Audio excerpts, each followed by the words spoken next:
ना घर के रहे ना घाट के, ना घर के रहे ना घाट के, जिंदा हैं मगर ठाठ से। साथियों सलाम, नमस्ते, सत श्री अकाल और जय भीम जोहार।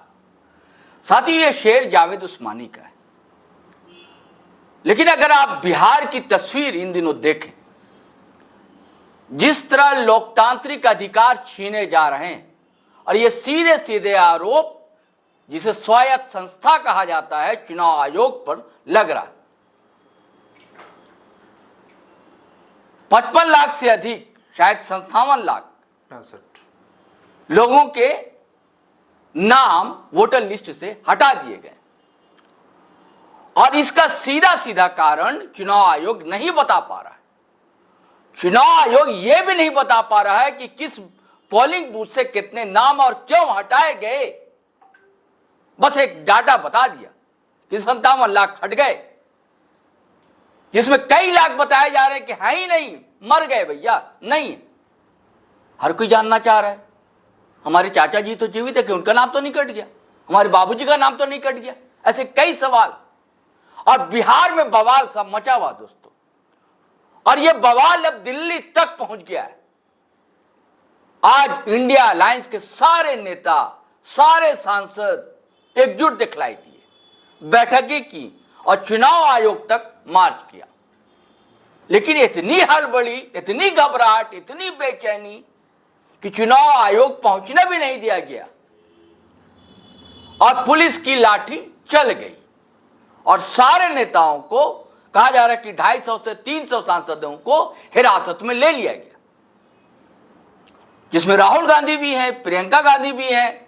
एक तस्वीर बड़ी वायरल हो रही है कि बैरिकेड जो वो लांग रहे हैं, अखिलेश यादव सपा नेता है, उनकी पत्नी का भी बयान आया है।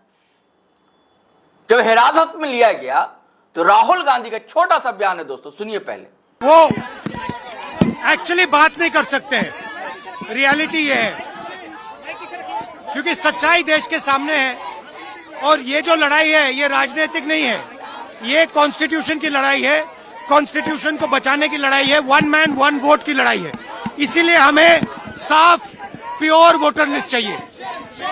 ये सुना आपने, और इससे पहले की तस्वीर भी देखिए, कैसे एक भीड़ जा रही है और कैसे उससे पहले बैठक हुई, कैसे एकजुटता दिख रही। तो सवाल यही है, क्या बिहार का बवाल जो है दिल्ली तक पहुंच गया है और इसकी गूंज क्या दिल्ली दरबार में भी सुनाई दे रही है, या कान में रुई जैसे डालकर लोग बैठते, एक मुहावरा है, वही कुछ होगा, यानी कि टाइट टाइट फिश या वही ढाक के 3 पात, कोई सुनवाई नहीं होगी। सवाल तो कई है दोस्तों, सवाल तो यह भी है कि भैया उपराष्ट्रपति कहाँ है, कहीं खबर नहीं है, खोज खबर नहीं है। लोगों का कहना है कि फोन किया जाता है उस नंबर पे तो फोन कोई नहीं उठाता है। ना राष्ट्रपति का कोई बयान आया, ना उनको फेयरवेल दी गई, ना उनके परिवार का कोई बयान आ रहा है कि आखिर कहाँ है। लेकिन सवाल मत कीजिए, जवाब मिलने नहीं आ रहा। और यही हाल हो गया एसआईआर जो बिहार में होने जा रहा है। अब बीच में जो वोट चोरी का आरोप लगाया राहुल गांधी ने, उसका भी सटीक जवाब अब तक नहीं मिल पाया। तो चुनाव आयोग क्या स्वायत्त संस्था रह गया है या नहीं? फ्रेम में आप देख रहे हैं, हमारे साथ हैं पॉलिटिकल एडिटर शैलेंद्र सिन्हा। इनसे हम सारी चीजों को समझने की कोशिश करें। जी शैलेंद्र जी, क्या हो रहा है दरअसल, ये बवाल सा क्यों मचा हुआ है, दिल्ली तक हिल गई है बताया जा रहा है? देखिए, ये लाजमी है, क्योंकि बिहार जैसे जगह पे जो राजनीतिक चेतना जहाँ पे बहुत ज़्यादा है, लोगों में जागरूकता बहुत ज़्यादा है, अपने मताधिकार के प्रयोग को लेकर के, चुनावों को लेकर के, चुनाव से जुड़े हुए तमाम प्रक्रियाओं को लेकर, और वहाँ यदि चुनाव आयोग के द्वारा सिर्फ एक एसआईआर 25 से 30 दिनों के अंदर या 28 दिनों में एक एसआईआर करवा के और 65 लाख लोगों के नाम यदि 65 लाख लोग हैं, 65 लाख बताइए लोगों के नाम यदि सूची से बाहर कर दिए जाते हैं तो निश्चित रूप से ये बवाल तो उठना ही था और उठेगा ही। वो अभी आज सिर्फ आपको नई दिल्ली में सड़कों पे नजर आया और इससे कुछ दिन पहले संसद में भी ये चीजें चल रही थी, लेकिन आने वाले दिनों में अलग अलग तरीके से ये आवाज उठती रहेगी, ये गूंज उठती रहेगी, चाहे वो आने वाले दिनों में बिहार में अभी आप समझ लीजिए जो कैसे सड़कों पे राहुल गांधी और तेजस्वी यादव एक मार्च लेकर के या पद यात्रा के जरिए निकलने वाले एक यात्रा पे निकलने वाले हैं, वो कार्यक्रम अभी अगले कुछ दिनों में शायद फाइनल हो जाएगा। तो वो एक तरीका होगा, या फिर कोर्ट तक का मामला, कोर्ट में ऐसे भी वो SIR का मामला चल रहा है सुप्रीम कोर्ट में, और सुप्रीम कोर्ट ने चुनाव आयोग से मांगा भी है जो आपने 65 लाख लोगों को किस आधार पे नाम उनके हटाए हैं, पूरा विवरण आप हमको दीजिए। तो मामला बवाल मचा ही हुआ है पूरे मामले को लेकर के, और निश्चित रूप से अभी जो दिल्ली में हुआ विपक्षी सांसदों के मार्च को लेकर के, मार्च में, तो कहीं न कहीं इस पूरे मामले में विपक्षी इंडिया अलायंस जो है वो केंद्र सरकार पर हो, चाहे मोदी सरकार पे हो या चुनाव आयोग पर हो, उन पे हावी दिख रही है। और जिस मुद्दे को लेकर के, वोट चोरी का आरोप को लेकर के जिस तरीके से चुनाव आयोग को कटघरे में खड़ा किया गया है, तो उसमें वो कहीं ना कहीं सफल होते हुए नजर। देखिए, आज प्रेस कॉन्फ्रेंस की है माले के जो महासचिव दीपंकर भट्टाचार्य, तो उन्होंने कहा है कि 4 दिन के अंदर 7 लोग कैसे मर गए, 7 लाख लोग। वो कहते हैं, उन्होंने कहा प्रेस कॉन्फ्रेंस में कि 22 जुलाई तक चुनाव आयोग के अनुसार मृतकों की संख्या 15 लाख बताई, 22 जुलाई तक, और ठीक 26 जुलाई को जो संख्या बताई पहले 15 लाख बताई, या 26 जुलाई को 22 लाख बता दी। ये 4 दिन के अंदर 7 लाख लोग कैसे मर गए भाई? हो सकता है जो वो डाटा उनके पास देर से आई हो, ये एक पक्ष है, लेकिन इसी से जुड़ा हुआ एक महत्वपूर्ण सवाल नहीं, पक्ष नहीं है, सरलता से मत लीजिए। ये देखिए कि भैया आप कारण बताएंगे ना भैया, आप पोलिंग बूथ का मांगा जा रहे हैं, आपसे दीजिए ना आप उसको। नहीं, ये आप 15 से और 22 लाख की बात जो आप हम उस पे कह रहे हैं, उसमें ये हो सकता है जो डाटा जो अगले 4 दिनों का डाटा वो कंपाइल हुआ होगा, तो वो संख्या बढ़ गई, क्योंकि वो ओवरऑल सभी बूथों पे नहीं आया था। यही तो कि 4 दिनों में, ठीक है, डाटे की बात कर रहे हैं, डाटा की बात कर रहे हैं, उसके लिए वो खैर वो चुनाव आयोग का हुआ। उन्होंने दीपंकर भट्टाचार्य ने सवाल उठाया, बिल्कुल जायज सवाल। इसके अलावा सवाल एक यह भी उठ रहा है, जो पिछले साल जब लोकसभा चुनाव हुए 2024 में, और उसके बाद से अब तक, क्योंकि इसी बूथ लिस्ट या मतदाता सूची के आधार पर पिछली बार चुनाव हुए थे, लोकसभा चुनाव, और इस बार यदि यही 22 लाख लोग मृत पाए जा रहे हैं, तो बिहार में क्या सिर्फ 1 साल के अंदर 22 लाख लोगों की मौत हो गई? जी, निश्चित रूप से एक बहुत बड़ा और गंभीर सवाल है, जिसको लेकर के सच में आयोग की ओर से एक सफाई आनी चाहिए, या बिहार सरकार की ओर से भी एक 1 साल के अंदर इतने लोग मर गए, लोग कैसे मर गए? तो निश्चित रूप से ये पूरी प्रक्रिया जो है, और खासकर जो आंकड़े आ रहे हैं, जैसे अभी आपने देखा जो राहुल गांधी ने कैसे वोट चोरी मामले में दिखाया, जो कर्नाटका में जो एक घर पे 80 लोगों का नाम, एक कमरे में 80 लोग रह रहे हैं, उनके नाम है, या फिर पिता के नाम पे इंग्लिश के लेटर्स आ रहे हैं, उसमें वो लिखे हुए अल्फाबेट्स आ रहे हैं, जो YJK MS ऐसे कुछ नाम, पिता का नाम क्या है तो ABCD ऐसे कुछ आ रहा है।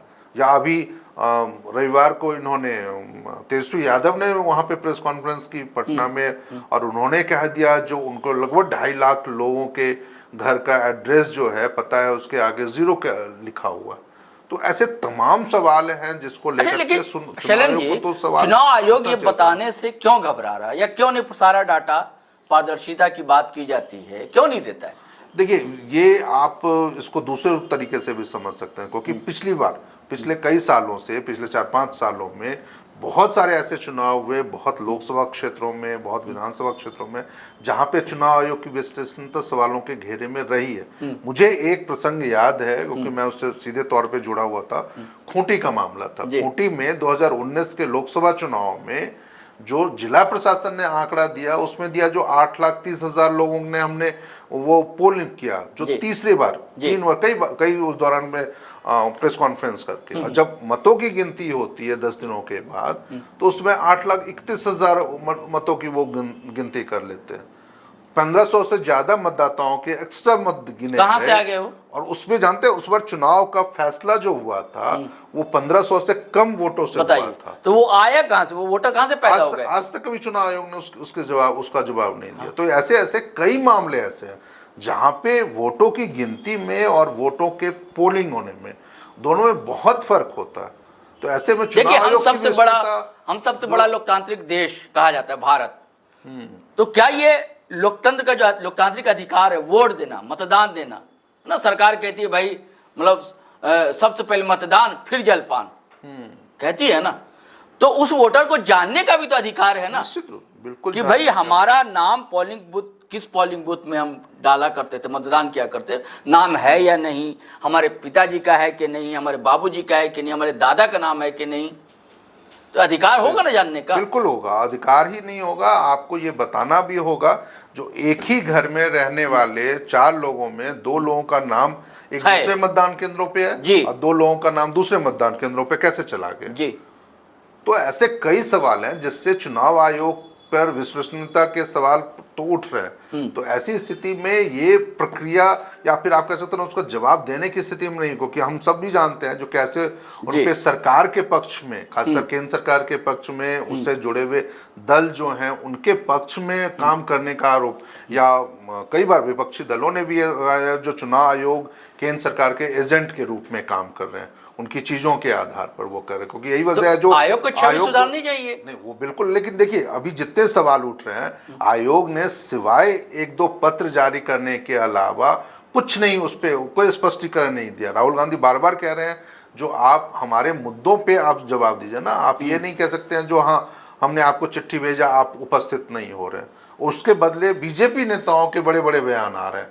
बीजेपी नेताओं जबकि सवाल उठाए जा रहे हैं चुनाव आयोग पर, स्वायत्त संस्था है, जवाब दे रहे हैं बीजेपी के नेता। तो ये एक बड़ा गंभीर ही सवाल है। और निश्चित अच्छा, चुनाव आयोग के जो आयुक्त हैं वो भी बयान देते हैं तो पॉलिटिकल बयान लगता है निश्चित। तो अभी तो खैर उनकी तरफ से कोई बयान आ नहीं रहा, और आज भी देखिए, आज में हिरासत में लेने की क्या जरूरत थी, कोई ना, और वो भी चुनाव आयोग से जा रहे हैं आप मिलने के लिए, जो एक स्वतंत्र निकाय संस्था है, स्वायत्त संस्था है, और उसको मिलने के लिए तो किसी का भी कोई अधिकार है। वो बाद में ये भी चर्चा आ रही है जो 30 लोगों को उन्होंने अब सूचना आ रही है। 30 लोगों क्यों? यदि 300 लोग आपसे मिलने आ रहे हैं पूरे देश में, आप करोड़ों मतदाताओं से ये भी उसी समय कहलवा देते भाई नेता प्रतिपक्ष को कि आप लोग 15-20 लोग का प्रतिनिधिमंडल या 30 लोगों का आकर मिल सकता है, ये हिरासत में ले जाने की क्या जरूरत, हंगामा करवाने की क्या जरूरत?